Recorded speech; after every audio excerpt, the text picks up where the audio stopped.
안녕하세요. 더 라이프 대표 앨런입니다.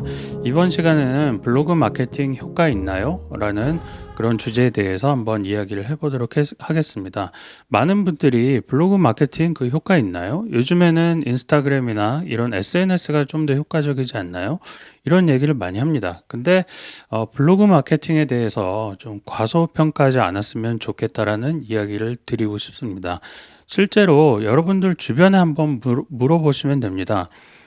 뭔가 이제 새로운 여행을 가거나 새로운 구매를 할 때 여러분들이 검색을 어디서 하시나요? 누워서나 또는 아니면은 뭐 지하철이나 이런 데서 이동하면서 핸드폰을 보고 네이버 창을 혹시 열고 검색을 하시지 않나요? 주변에서 구글 창을 열고 검색하시는 분 혹시 보셨나요? 아니면은 뭔가 새로운 거 구매할 때 인스타그램으로 많이 구매도 하지만 주로 검색하는 게 아마 네이버 창이 아니었나 이런 생각을 한번 해보시면 아직도 그 네이버에 대한 의존도가 상당히 높다는 걸 알 수 있습니다. 그러면은 여러분들이 검색 결과 뭐가 나오나요? 요즘에는 그 인플루언서 검색 결과부터 시작해서 어쨌든 인플루언서 검색 결과도 다 블로그죠. 블로그가 결과로 나옵니다. 그래서 아직까지도 그 블로그를 보시는 분들이 상당히 많다는 걸 다시 한번 리마인드를 해드리고 싶은데요. 그렇기 때문에 블로그 마케팅은 결코 가볍게 생각해서는 안 됩니다. 근데 대부분 사람들이 이렇게 이야기를 합니다. 블로그로 검색 결과 나온 게 너무 그 저질이고, 그 다음에 뭐 다 읽어봤더니 협찬받은 거고, 뭐 광고고, 그래서 실망한 적도 많다, 뭐 이렇게 얘기를 하시는데, 그럼에도 불구하고 요새 극소수긴 하지만 양질의 블로그 콘텐츠를 올리시는 분들이 상당히 많습니다. 이제 그런 분들은 그러면 어떻게 다를까요? 일반적으로 그 뭔가 실망스러운 콘텐츠를 만드시는 분들은 단순하게 정보를 전달합니다. 정보라는 건 뭐 예를 들어서 이런 이제 인형을 구매했다라고 하면 이제 인형을 어디서 구매했고 어떻게 싸게 구매했는지 뭐 이런 정보를 전달하는 게 순수하게 정보일 겁니다. 그런데 그 이제 좀 잘 되는 블로그 같은 경우에는 정보가 아니라 경험을 그 공유를 합니다. 예를 들어서 얘가 이제 알파카 인형인데요. 저 같은 경우는 뭐 이런 이야기를 합니다. 제가 처음 그 알파카 인형에 관심을 갖게 된 거는 예전에 TV쇼에서 우연히 페루에 여행 간 연예인들이 라마를 보고 거기서 라마 인형을 구매한 거가 눈에 확 들어와서 그때부터 이제 그 라마 인형에 굉장히 꽂혔습니다. 근데 국내에는 라마 인형은 구하기가 어렵고 이렇게 알파카 인형이 상당히 많이 있더라고요. 근데 이 알파카 인형 같은 경우에는 털이 진짜 대부분 다 진짜 알파카 털로 만든 인형들이 많지만 털이 진짜 알파카로 만들었는데 상당히 그 애착 인형처럼 개인적으로 가방에 넣고 다니기도 편하고 그래서 저는 이제 종종 얘를 지금은 이제 코로나 때문에 여행을 안 간 지가 오래됐지만 출장이나 여행을 떠나게 되면 얘를 가방에 넣고 이렇게 한 번씩 쓰다듬으면서 좀 약간 뭐라고 할까요? 어른이 다 됐지만 저도 애착 인형처럼 뭔가 위로를 받는 이 부드러운 그 알파카 털을 쓰다듬으면서 일종의 그 살아있지는 않지만 그 살아있는 반려동물을 데리고 있는 그런 느낌처럼 사용을 합니다. 이런 식으로 소개를 하는 게 이제 사용자 경험을 소개하는 이야기입니다. 가격이야 뭐 찾아보면 어떤 형태로든 싸게 구매할 수 있는 데가 충분히 나올 수 있고 또 많은 사람들이 이야기하는데 이 알파카를 통해서 어떤 경험을 할 수 있는지에 대해 소개하는 그런 글은 많지가 않습니다. 그렇기 때문에 여러분들이 이 블로그를 운영하신다라고 하고 또 성공적인 블로그를 만드시려고 하면 사용자 경험에 집중하시면 됩니다.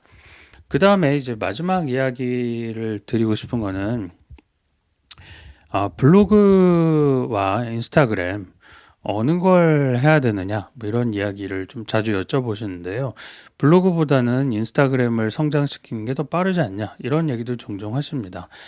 물론 블로그를 성장하는 건 굉장히 어렵습니다. 블로그는 조급하게 하실 수가 없고 최소한 그 열심히 운영하시더라도 그 효과가 나오는 시점은 10개월이나 늦으면 1년 뒤부터 효과가 나오기 시작합니다. 물론 제대로 운영했을 때에 제대로 운영했을 때라는 전제가 필요하겠죠. 그런데 반면 인스타그램은 어떨까요?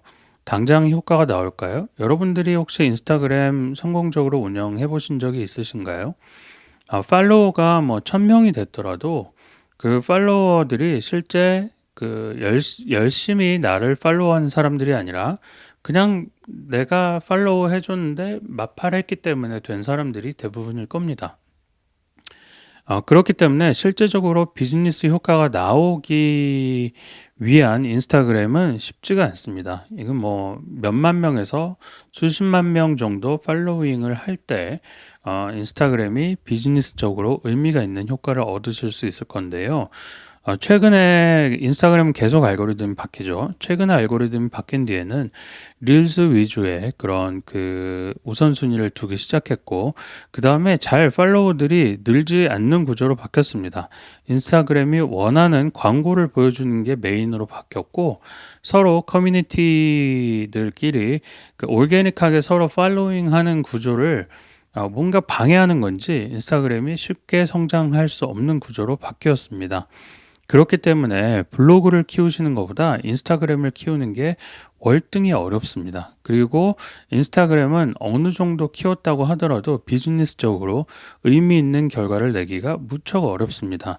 그래서 제 의뢰인들에게는 제가 블로그를 메인으로 활용하시고 인스타그램은 상품을 판매하거나 서비스를 판매하시는 분인데 나의 타겟 대상이 20대 후반에서 특히 30대 그리고 40대 까지 이제 몰려 있다라고 하면 인스타그램을 광고 채널로 활용하시라라는 이야기를 드립니다. 그런데 만약에 내 대상 고객이 10대이거나 뭐 20대 초반이거나 아니면은 뭐 10대부터 20대까지가 메이저다라고 하면 인스타그램은 좋은 타겟이 될 수가 없습니다. 그 연령대들은 더 이상 인스타그램에 목매지 않기 때문입니다. 결론적으로 제가 드리고 싶은 이야기는 성공적인 블로그를 만드는 것은 시간과 노력이 굉장히 들어가지만 다른 채널을 키우는 것, 인스타그램도 그거보다 더 큰 노력을 들이면 들였지 덜 들여서 성공할 수는 없다. 라는 이야기를 드리고 싶고요. 아직까지 대한민국에서는 대부분 사람들이 네이버 창을 연 다음에 거기서 검색을 하기 때문에 블로그 마케팅의 효과는 기대 이상 효과를 볼 수 있다라는 이야기를 드리고 싶습니다. 그리고 궁극적으로는 여러분들이 인플루언서가 등록 인플루언서가 될 수 있다라고 하면 네이버 인플루언서가 되면은 가장 상위에 노출이 돼서 검색 결과가 나옵니다. 그렇기 때문에 여러분들이 일면에 가장 상위에 노출될 수 있는 기회가 더욱더 높아지게 되겠죠. 그런 의미에서 네이버 인플루언서가 되는 날까지 블로그 마케팅을 한번 열심히 해보시면 성공의 열매를 제대로 맛보실 수 있을 거란 이야기로 이번 영상은 좀 마무리하도록 하겠습니다. 네, 감사합니다.